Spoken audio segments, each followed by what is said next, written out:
Hey, hello, how are you today? Good to see you. Today I want to talk about something fun, and that is about our attitude, my attitude, yours, when we try to do something. I got an email this morning from a good friend of mine, Christopher Doris, who's a coach, a wonderful person, and who specializes, like I do, in working with high performers. And the suggestion that he made there was about the difference between 99% commitment and 101% commitment. And, it seems like 2%, that doesn't make any difference. But the truth is, it makes staggering difference. Another way to say that is to go all in. Now, all in is a bandied about phrase, right? You hear it all the time. And it's, if you think about poker, it's signified by, this motion of someone pushing all their chips into the center without even worrying about how many there are. All of it, all in. And here's some characteristics of you or me when we go all in. We're not worrying about the downside. We're not worrying about what others think. We're not trying to get anyone's permission or agreement. You or I, we have decided that whatever we're doing is worth our 101% commitment. We're going all in. I sat and thought about that this morning, and here's my thought that occurred to me as I was doing that. I picked this picture behind me on purpose because it's a beautiful background, and it's a real picture. We don't live in that house. It's just, that way, behind the other way on the picture. But that's a picture down the street in Edmonton, Alberta, in the frozen north in the summertime. And the building there is a school that was just a couple of blocks, 2.5 blocks or so from our house, an elementary school. And you can see all the overgrowth, the trees growing over and everything. It's just gorgeous. And yet just a few months before or a few months later, all those trees are going to be bare. The branches are going to be cold, and it's going to be like it is right now. Right now on that very same street, the branches are bare. The trees are empty. It's cold. There's snow all over all those lawns. It's cold. Now, the trees and the bushes, the growing season here in the north is fairly short compared to like California or Arizona, where we lived before, somewhere further south. The snow doesn't leave till the end of April or middle of May. And, when you get snow in November, it's usually there's snow on the ground of varying depths, from November to end of April or into May. And when the bushes, the trees, the vegetation get that sunlight and the temperatures go up, they go all in. I mean, they just grow as fast and as much as they possibly can. I mean, they're not worried about what anyone thinks. Ooh, and I'm going to turn my background green, for a moment, because it was fuzzy at the edges and I wanted it to be better. But anyway, all in is a powerful idea. And when you decide you're at 99%, I'm 99% sure, there is this feeling of hesitation, of holding back, of maybe I'll do it. I'll see what happens. I'll put this out and kind of get some results, and maybe I'll back off because maybe I'll be scared or people don't want it or whatever. There's a huge difference between doing something you believe or I believe is right and good and will add good to the world, and worrying about what other people think. Now, if you're selling products and services in the market, you do have to have a market message match in order to have, traction is from a business sense. But when things are passion driven and you're doing something because it's connected to your soul, and you believe something is right, then that worry about other people's opinions just sort of goes way down or disappears altogether. And as I read the email and thought about my mission, I just decided to reaffirm my commitment to go all in. Now, what is my mission? Well, if you've watched many of these, you know that my mission this year, I just finished the first quarter of this year, because my year starts October 14th. My commitment this year is to reach 300 million people. Reach them with a message of your own divinity, your capability, your possibility, your genius, your beauty, your power, your ability to create. We live so often in the idea that we're powerless, and that unless externalities are a certain way, we can't do what we want to do. You know, the idea of it's got to be the right time and all the rest. History, movies, books, they're full of the stories and truths of people who simply go all in and make things happen. My own life, creating purpose, prosperity, and joy has been an all-in kind of thing. I'm all in. And what that means simply is I'll do whatever I need to do, whatever I can do, and whatever makes sense to bless the lives of those I talk to encourage you to share your message and power. I was talking to somebody yesterday or day before about their own life journey. I talk with people a lot about what they're passionate about. People that are drawn to make appointments to chat with me are usually those who have a book inside of them, or are coaches, or have a message of some kind, and they're trying to add good to the world and change things with that message. And so when I get the chance to talk to them, I always ask them, well, tell me how you got here. Because a person, you, me, we don't end up on top of the mountain of, I know this information, these things, and I want to share them because I believe they'll end suffering or lift people or bless their lives or end wars or make progress to any of those fabulous goals.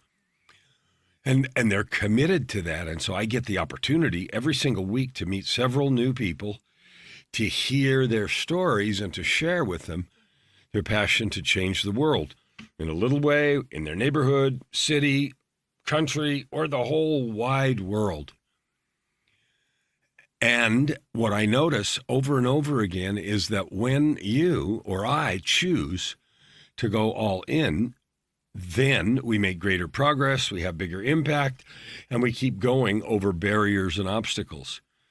When I'm 98 or 99 or even 99.9% committed, some barriers and obstacles make me feel like, oh, I don't know, maybe this wasn't what I was supposed to do. Maybe this is a sign that I shouldn't be doing it. I think that's mostly nonsense. We get to pick our passions. And that doesn't mean we can pick being interested in something we hate. What I mean by that is there are lots of things you could do. And people say that to me all the time. I've said it a bunch. Maybe you have too. Well, I could do this, and I could do this, and I could do that. And the list might be long, 4, 5, 10 things. And the answer is yes, you could.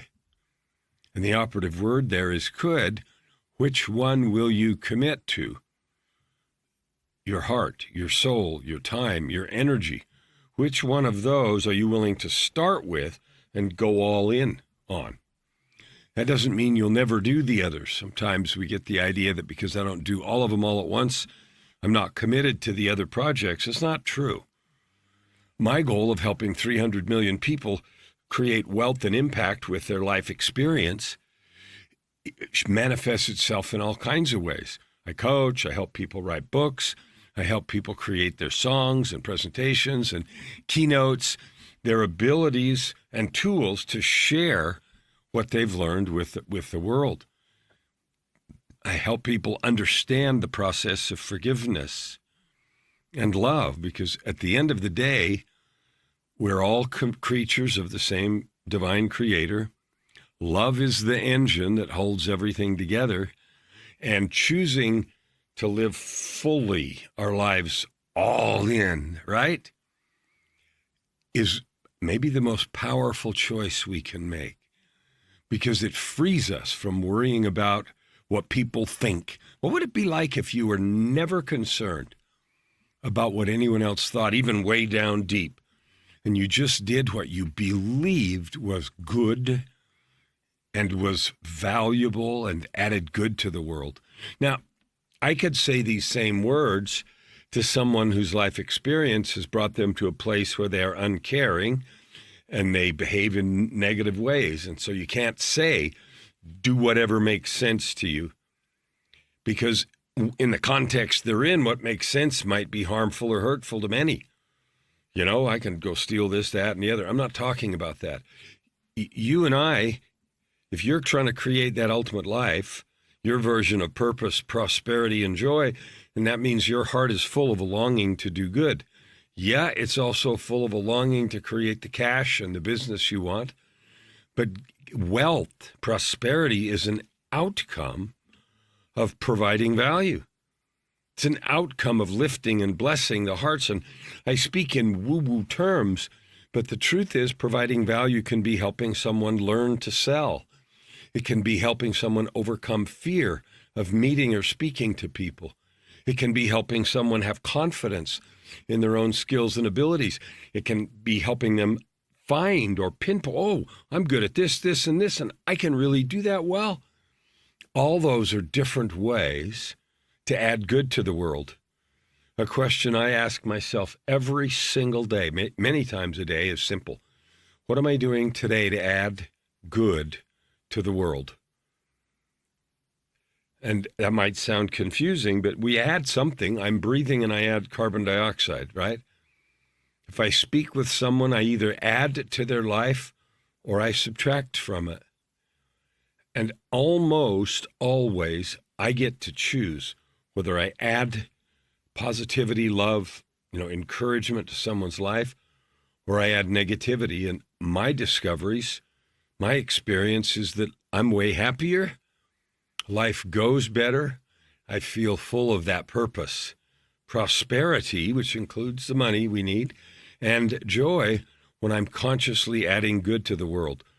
So my invitations are three. Number one, if you feel like you have something to add good to the world, a product or service or story that you want to use to serve with, to help people, I'd like to talk to you. Because maybe you've got that all figured out, but most people don't. I talked to one lady the other day who said, oh, I've got so many things I could do. I believe it.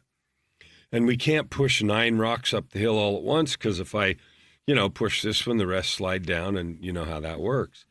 So we need to sequence. So if you don't know, if you have a yearning to add good to the world, do something with your life experience and your skills, and you feel like you don't know how, let's chat. Because I've become a world-class expert at helping you decipher, decide, pinpoint how you're going to do it and what your products or services can look like. If you're already just adding good to the world and you've cracked the code of how to do it and make a good living, and you're just super happy with your life every day, I'd like to talk to you also, because I love sharing the stories on my podcast and on LA Talk Radio and maybe on my upcoming season 2 of television about how you do that and what drove you or what brought you to that place of love and service. And the third thing is I want you to think about writing a book or some other description. What I figured out is the most important thing we can give the world or people, our neighbors and everything else, is the story of how we got where we are. So if you're in a place where you're adding good to the world and you're doing it because you love people and you're committed to help people and do good and stuff, the story of how you got there is your power. Because all of us start broken, some or a lot. And somewhere, and maybe many times along the way, we've had to make choices to grow, to improve, to share, to love, to let our difficult experiences refine us instead of ruin us. Those stories are power. They are your power. They are your products. They are your greatest gift. So, there's nothing that I have found that's more powerful in organizing and sharing those things than writing a book. And I've written, as you know, 20. I was just working this morning on the first chapters of number 21. It's called Masterpiece. And whether your goal is to sell a bunch of books or to use a book as a springboard for launching a speaking career or some kind of a product or services or workshop, the discipline in writing helps you create both frameworks, tools, products, and all kinds of things that you can use to be of service. So if you haven't already written the book of you, you know, the book of Kellen, the book of George, Sarah, Mandy, you know, if you haven't written that book, that you need to, I think. And I'd like to help you if you want, because some people, most are daunted by that idea. At the end of February, I'm starting a book challenge that will be a 5-day challenge. Go to the URL Dream Build Write It. Dream Build Write It. One word, of course. DreamBuildWriteIt.com. Sign up. The challenge doesn't cost any money. It'll cost you some time. But it'll show you, teach you about why and how doing the work of writing the book of you matters in terms of serving, making money, and making the difference you want to do in the world. Love you. See you tomorrow.